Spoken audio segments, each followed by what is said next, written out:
What if Mace Windu trusted Anakin? In the main story, Mace Windu never trusts Anakin. He constantly picks on him, and he constantly looks down on the young Jedi Knight, even though he's a hero in the Republic war effort. However, on one of our old videos, a viewer wondered what if instead Mace had trusted Anakin Skywalker and believed that he truly was the chosen one. That's what we'll be covering in today's video. So saddle up on a dewback, grab a glass of my galaxy-renowned Bantha brew from Dex's Diner, and let's dive right in to this wacky what-if scenario. Do you know what it takes to make videos like this? Our YouTube channel is a self-supported one, composed of a series of artists that work every day to bring you top quality content. Some of our videos take over 24 hours to develop, including script writing, narration, and editing. If you like our content and enjoy listening to our videos, you can help give us a little bit of support. For only $5 a month, you can become a Bantha Stew Patreon supporter, stay in touch with our latest projects, suggest changes, and even be featured in future videos. That will help our little channel stay funded and help us accomplish our dream of creating a successful YouTube channel. Now, without further delay, let's get into today's story. Following Anakin's appointment to the council by the chancellor as a special advisor, they formally ratify his place on the council. In this timeline, however, rather than not promoting him to the rank of master, the council acknowledges Anakin's exemplary military service, along with his adeptness in the Force. While they understand that Anakin is still immature, they believe that promoting him to the rank of master would be an exemplary chance for him to learn and grow into a place of leadership. After all, he had taken on a Padawan, and he had taught her well. The fact that she had decided to leave the order was not Anakin's fault. So, Anakin is allowed on the council, and Mace smirks as he tells the young boy that he will be the youngest master to sit on the council in history. Anakin is elated, glad that the Jedi trust him, and he sits on his first meeting with starry eyes and ideas of bringing change to the Jedi. How does this event impact the rest of our story? Let's continue to find out. After Anakin is promoted to master, the first person that he tells is Palpatine. While he is walking through the halls of the Jedi Temple with Obi-Wan, he runs into the Chancellor, who is going to meet with some of the Jedi about the war effort. Anakin informs him of his promotion, and Palpatine appears to be excited for the young prodigy. However, on the inside, he's actually seething.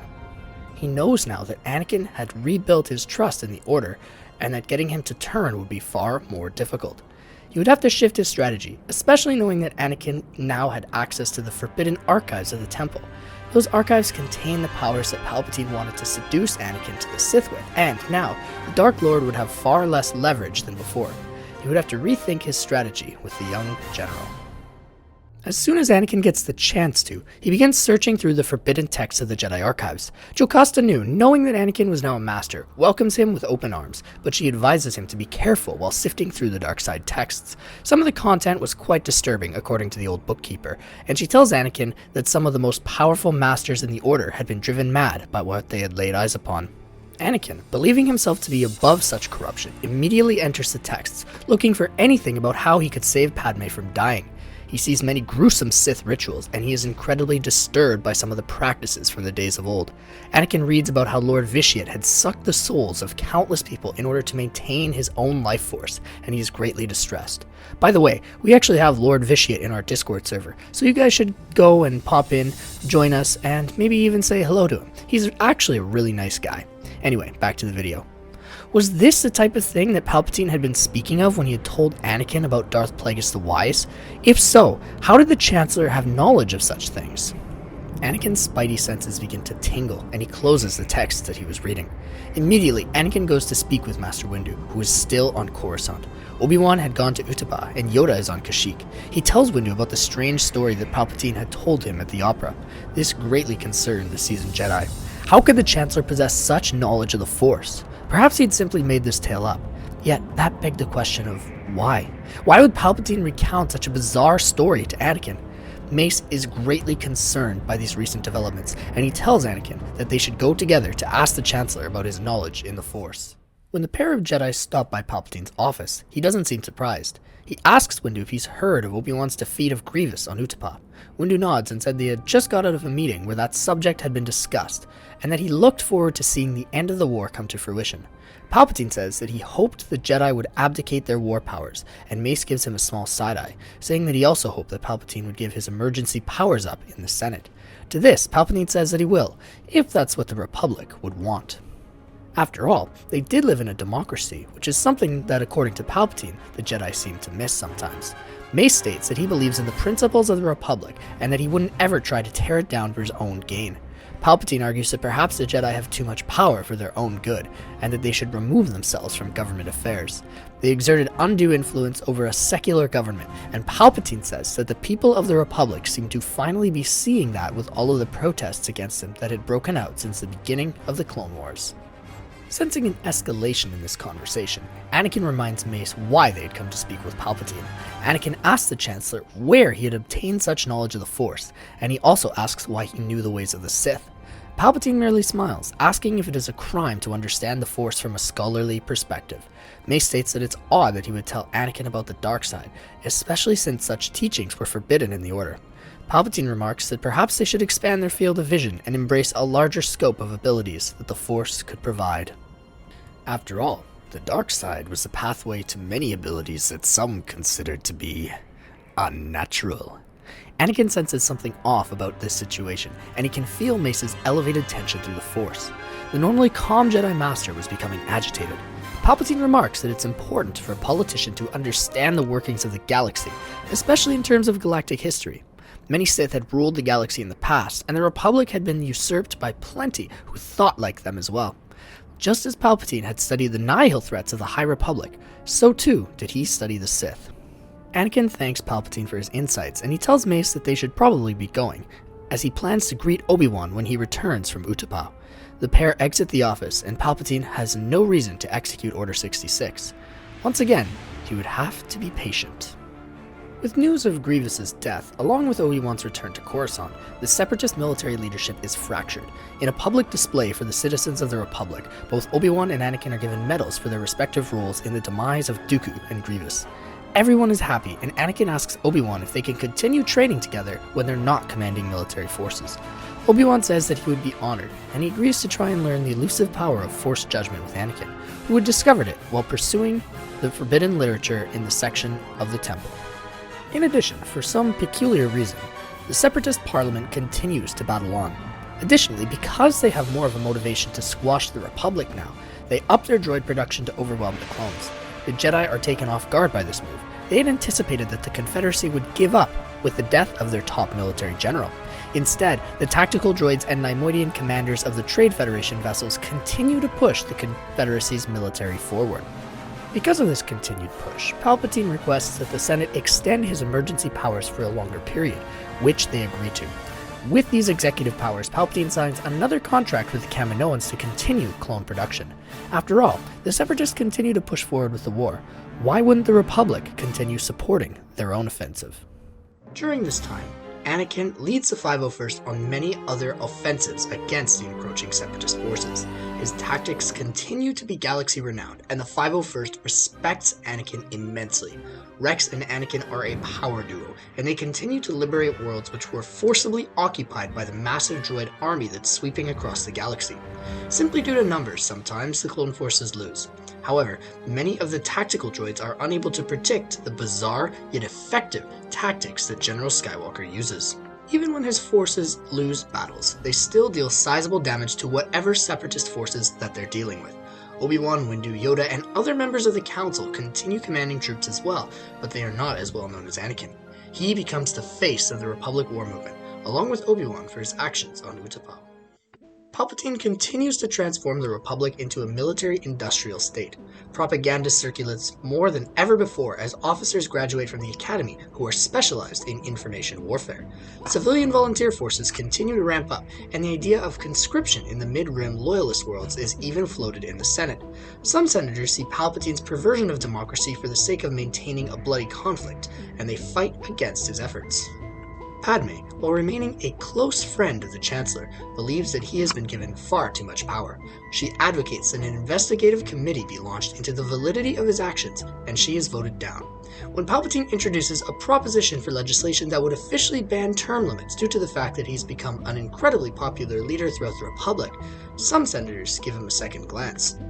However, this legislation is still pushed through, and Palpatine manages to justify legally remaining in power, even if his emergency powers were revoked. At this point, more Jedi begin to notice that Palpatine is turning the Republic into a perversion of what it once was. Even Yoda, who is normally quite moderate, starts to fall into the mentality that perhaps a military coup would be justified. Master Skywalker, who had been training over the months and who had continued to study the forbidden texts, says that a military coup would be the wrong way to go. Anakin believes that as a close friend of the Chancellor, he can get through to Palpatine and convince him that what he's doing is wrong. He doesn't anticipate that anything will go awry.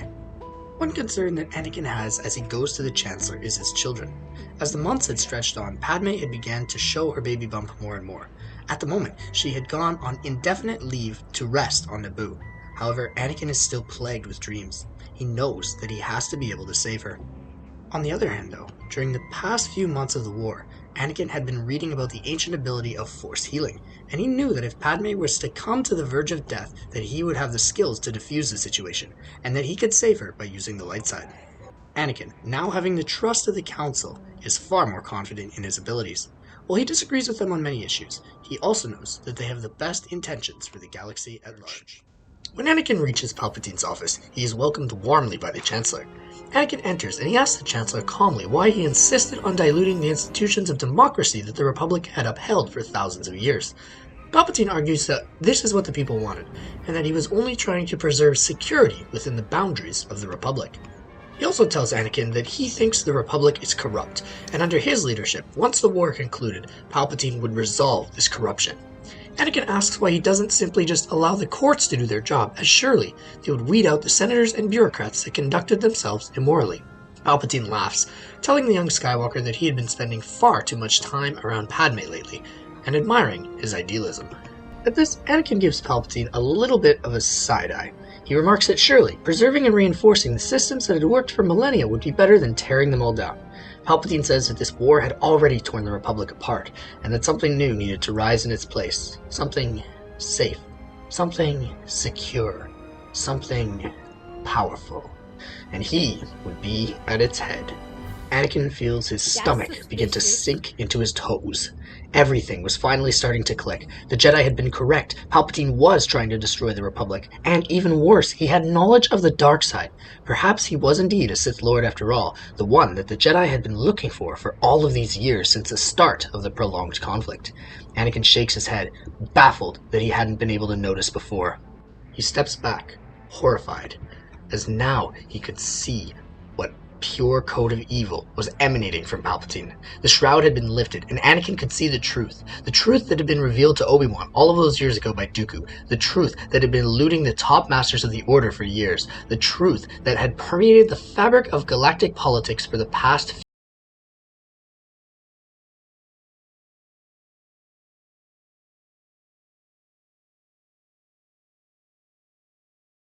from death. In addition, Palpatine could show him his powers that he hadn't even imagined in his wildest dreams. He had purposely lifted the evil veil in that moment, thinking that Anakin would be captivated by his dark side power. The ideal apprentice, the man that Sidious had been grooming for years, now stood before him, conflicted. Palpatine says that he can feel the hatred and fear coming off of the young Jedi in waves. Palpatine knows that Anakin wants to kill him, and he asks Anakin if he will follow through with this temptation. Anakin remarks that killing him wouldn't be the Jedi way, and as a master, he was more bound to the code than he was when he had killed Dooku. Palpatine laughs, saying that the code was meaningless. Once again, he offers Anakin the chance to join him. Anakin, however, staying true to his principles, remains steady, refusing the Dark Lord's seduction. In his rage, Palpatine ignites his saber. He remarks that Anakin would meet a noble end, and that soon the Republic that he loved would crumble into the Empire, just like the days of the Sith of old. Anakin, knowing that he now had to defend himself and feeling confident in his abilities, ignites his saber in turn, prepared for battle. This is where Anakin's fate, along with the fate of the rest of the galaxy, would be decided. Sidious lunges towards Anakin, who deflects his blade with ease. The pair begin dueling, and it's like they're moving in an eloquent dance. Anakin parries many of Sidious's insanely quick blows, and he manages to get in a few of his own. This increased training with Obi-Wan has paid off, and Anakin is much more in control of his abilities than when he was in his duel with Dooku. He's calm, collected, and he can sense the patterns of his opponent. Anakin remains centered, and he continues to try and use Palpatine's movements against him. The Sith Lord, however, is too quick.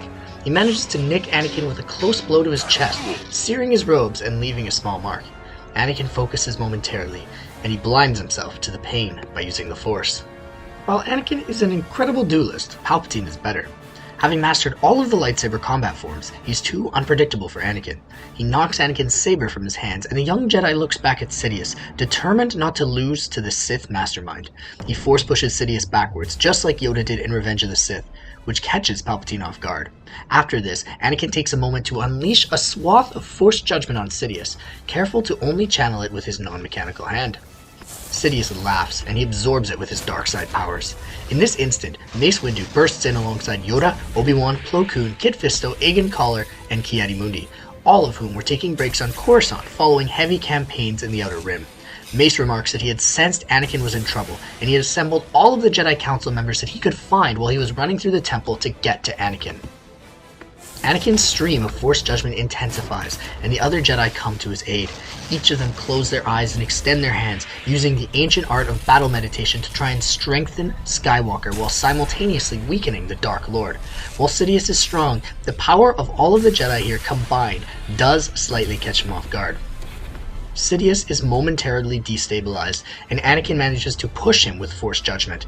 In that same breath, Sidious fires his own barrage of Force lightning back at Anakin, which Windu manages to shield from him by blocking it with the Force. Sidious is finally destroyed by the lightning judgment combination, and when the barrage eventually ends on both sides, Sidious is left panting, exhausted and on the brink of death.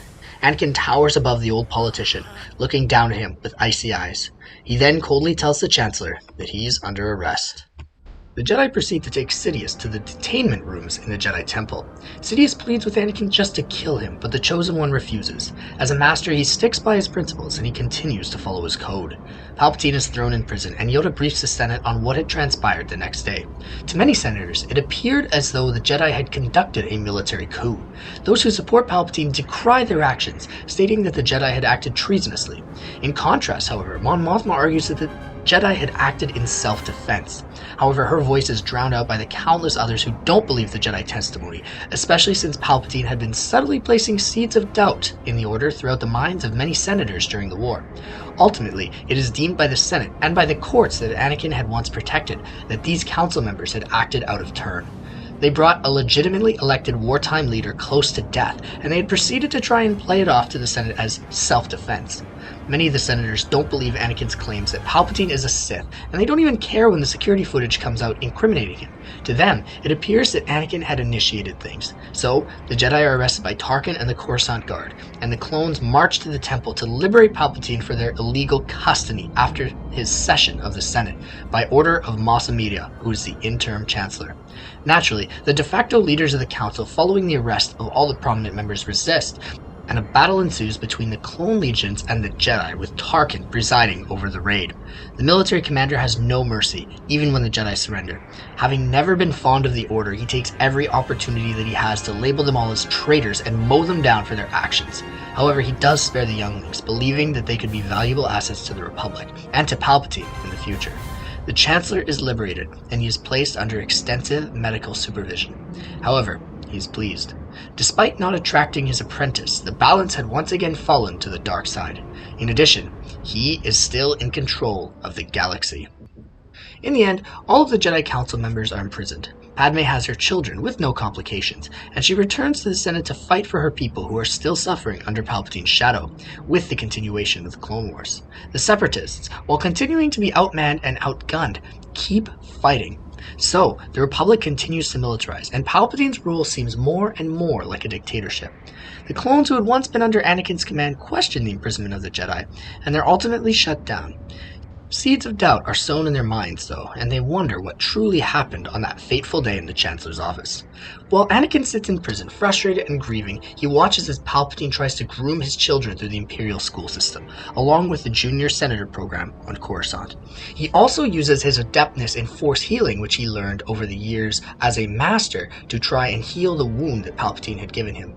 Fortunately, he's able to, without even a scar, and he knows that in the future, if Padme was ever hurting, he could help her as well. Speaking of Padme, she still visits him, and she tells Anakin that she had raised the children right. They would never fall to Palpatine's seduction. They would be brave, just like their father. Even though the shadow of Palpatine's rule continued to grow, and even though Tarkin was working in the shadows on a secret project known only as Stardust that would finally hopefully eradicate the Separatist threat for good, she still holds out hope. One day, Anakin and his Jedi comrades would be released from prison. Palpatine may have won the battle. However, Anakin and Padme both tell each other that he hadn't yet won the war. Hello there everybody, and thank you for watching today's video. If you like this alternate timeline, I'd recommend checking out this other video, What If Anakin Killed Palpatine Instead of Dooku? If you have any comments about this story, I'd love to hear them in the comments below. Do you agree with how things played out? Would you like to see a part 2? If so, what do you think would happen in a sequel? In addition, we have a fantastic Discord community that's continuing to grow daily. We'd love to see you join us so that we can keep in touch with you. In addition, your ideas for video topics, along with your artwork that you share in the Discord, may be featured in future videos. Have a bantha-tastic rest of your day, everyone, and as always, I hope that you've had your daily, delicious dose of Bantha Stew.